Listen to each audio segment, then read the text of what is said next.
membahas olahraga, lifestyle, gaya hidup, wisata,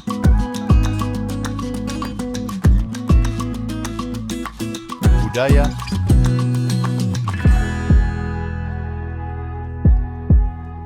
politik dan hukum akan dibahas seru bersama host kece dari Odeng dan co-host tercantik Rida dalam program Pagi Seru Sultan TV.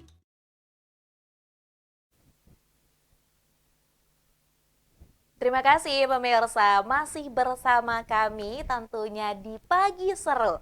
Ulas berita, no kaku-kaku.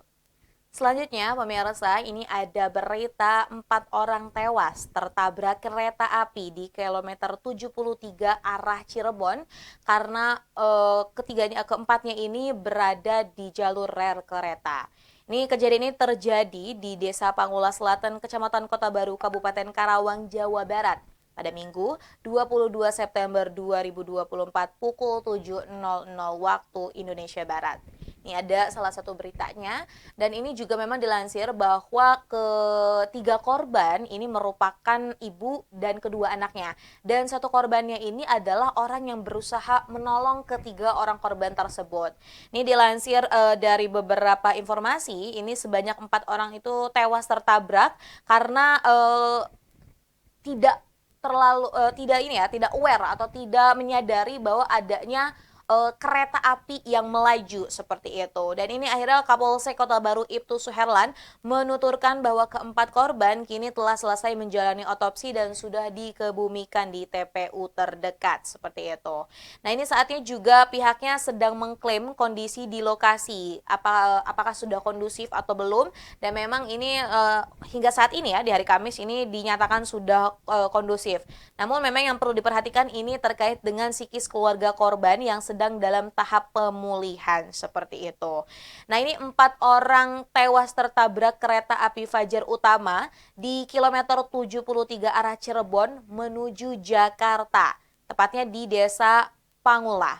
Nah, ini juga Kasih Humas Polres Karawang ini juga menuturkan bahwa memang kereta api Fajar Utama itu saat itu tengah melaju dari arah Jakarta menuju Cirebon. Ini ketiga korban ini memang sedang asik berolahraga pemirsa di sekitaran rel kereta api. Ini menjelaskan bahwa memang selain tadi berolahraga, ibu dan juga anak-anaknya juga sempat merekam seperti itu. Namun dari kejauhan memang sudah ada yang berteriak meneriaki ibu-ibu dan juga anak tersebut karena ini ada kereta yang akan melaju seperti itu. Namun memang sayangnya ini terlambat, akhirnya ibu tersebut dan juga kedua anaknya tertabrak kereta api. Bahkan salah satu korbannya ini tersangkut di depan kereta hingga berhenti di stasiun Subang seperti itu pemirsa. Nah, satu korban ini memang mencoba menolong ya. Selain ketiga korban, jadi yang menolong itu adalah seorang kakek yang bernama Saharman, 65 tahun yang saat itu berada di lokasi kejadian. Korban saat ini juga memang sudah dikebumikan, namun atas dasar peristiwa ini, akhirnya ini KAI memberikan imbauan kepada masyarakat yang ada. Ini memberhentikan kereta api itu kan butuh jarak ya, jadi nggak bisa kalau misal kita naik mobil, naik motor, itu kan kita bisa cuman kiri di depannya gitu kan. Tapi kan kalau kereta memang ini tidak bisa pemirsa. Belum lagi yang menjadi resiko adalah ketika tadi berhenti mendadak, ini kan kereta akan keluar dari perlintasannya. Yang menjadi korban tuh bukan hanya mungkin yang di luar, tapi yang di dalam gerbong kereta ini yang akan turut menjadi korban seperti itu. Dikatakannya juga bahwa memang ada tanda bahaya di jalur kereta. Masinisnya akan membunyikan klakson. Ini juga mungkin pemirsa karena kita juga sering ya lewat jalan-jalan yang ada rel kereta apinya, ketika kereta api itu melintas pasti ada bunyi klaksonnya ya, yang memang disuarakan oleh masinisnya. Ini juga merupakan salah satu pertanda yang dilakukan oleh masinis yang merupakan tadi ya pengendara dari kereta, mengimbau masyarakat untuk menjaga jarak seperti itu. Sebenarnya kalau ngomong-ngomong terkait dengan larangan beraktivitas di jalur kereta, ini juga sebenarnya sudah ditegaskan loh dalam Undang-Undang Nomor 23 Tahun 2007 tentang perkereta apian. Dalam pasal 181 ayat 1 disebutkan bahwa setiap orang dilarang berada di ruang manfaat jalur kereta api, menyeret, menggerakkan, meletakkan, atau memindahkan barang di atas rel atau melintas jalur kereta api. Akhirnya ini menyadarkan kita ya, bahwa balik lagi ini bagaimana kesadaran kita selaku manusia, selaku masyarakat dalam tadi mematuhi peraturan-peraturan yang ada. Balik lagi, tentunya adanya peraturan itu agar dapat diindahkan, agar dapat ditaati oleh masyarakat. Dan tadi tentunya kalau tidak ditaati, kalau tidak diikuti, ada saja kejadian-kejadian yang tidak diinginkan terjadi seperti itu. Belum lagi ya, semisal kadang juga bukan hanya mungkin pejalan-pejalan yang ada, kadang kalau ada yang berhenti gitu ya, kereta api mau lewat nih, tapi belum ada tanda penghalangnya, ini ada aja yang terobos. Ini juga salah seperti itu. Baik lampu merah ataupun tanda-tanda yang lainnya itu tuh dilakukan kan untuk dapat menertibkan agar tidak ada salah satunya tragedi-tragedi yang tidak diinginkan. Makanya kudu sabar, mau kemana sih gitu ya. Tadi kita juga sama-sama tahu kalau dalam perjalanan pasti kita punya tujuan, tapi bukankah mengedepankan keselamatan itu lebih baik dibanding kita mengedepankan kecepatan, ternyata itu akan berakhir tragis seperti itu pemirsa. Ini juga akhirnya ada beberapa komentar dari netizen yang menyampaikan bahwa memang harusnya di perlintasan-perlintasan rel kereta api itu harusnya dibangun pagar. Ya, bener banget. Kalau aku sedikit setuju ya, kalau aku setuju sih ada rel, ada pagar-pagar. Apalagi kalau semisal itu memang dekat dengan salah satunya rumah-rumah warga. Kadang kan tadi ya warga-warga juga ada yang anak kecil, ada yang anak dewasa gitu, ada juga kadang paham dan kadang tidak gitu. Kalau ada pembatas seperti salah satunya itu pagar, ini juga kan akan meminimalisasi hal-hal tersebut terjadi. Nah, kita doakan juga semoga memang para korban-korban yang tewas diberikan tempat yang terbaik, dan ini juga kita berharap semoga peristiwa-peristiwa yang terjadi di kereta api karena keteledoran manusia ini tidak terulang kembali. Selanjutnya pemirsa, ini ada berita unik nih ya. Ini tentunya dari salah satu adat yang ada di Indonesia. Ini menjelajahi keunikan rumah adat Banwasura di Mamasa. Banyak banget loh pemirsa, penduduk di Kabupaten Mamasa, Sulawesi Barat yang masih mempertahankan rumah tradisional yang mencerminkan kekayaan budaya daerah tersebut. Nah, rumah adat Mamasa ini memiliki kemiripan dengan rumah adat Toraja dan juga terbagi menjadi 4 jenis tingkatan nih, sesuai dengan strata sosial masyarakatnya. Ini kita bisa lihat gambarnya pemirsa. Pertama ini ada Banua Layuk atau rumah tinggi yang biasanya dimiliki oleh ketua adat. Dan kedua ada Banua Sura yang merupakan rumah ukir untuk para bangsawan.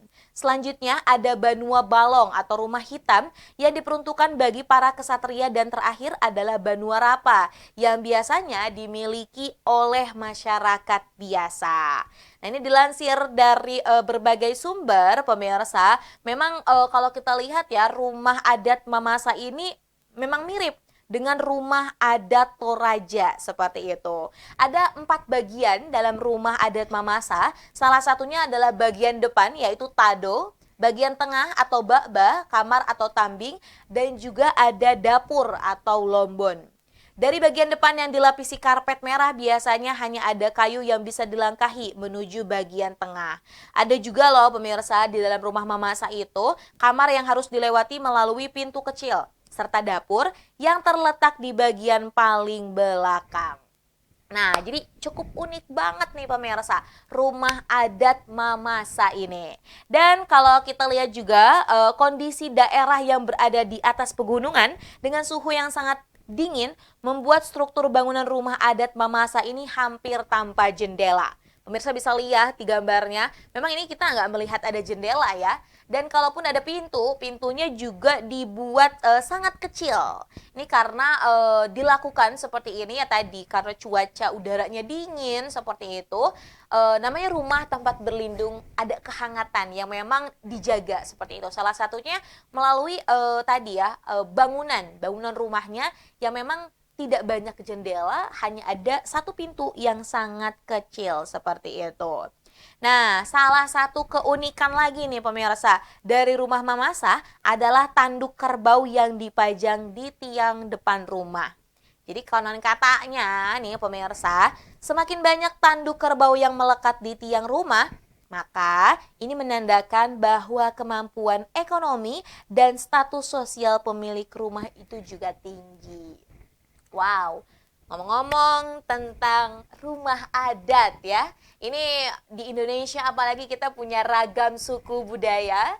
Ada salah satunya juga kita punya suku yang tiap-tiap suku juga punya keunikan. Salah satunya bukan hanya bahasa pemirsa, tapi juga rumah adat.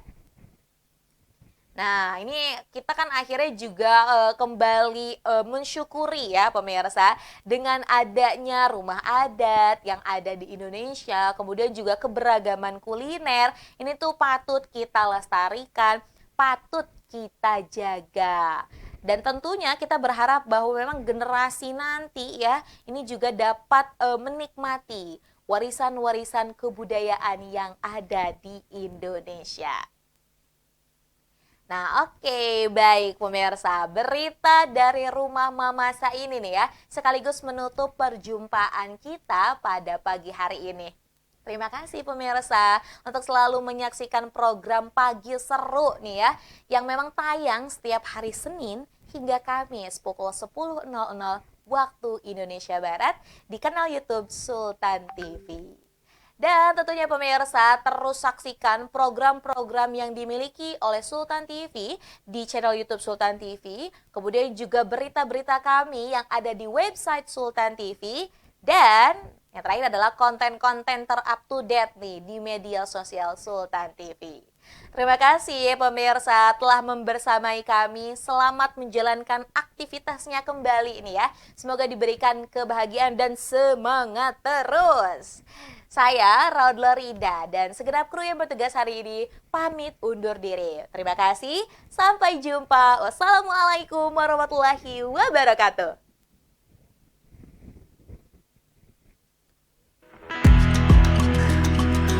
Membahas olahraga, lifestyle, gaya hidup, wisata,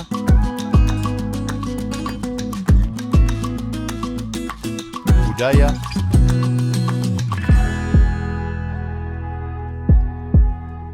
politik dan hukum akan dibahas seru bersama host kece dari Odeng dan co-host tercantik Rida dalam program Pagi Seru Sultan TV.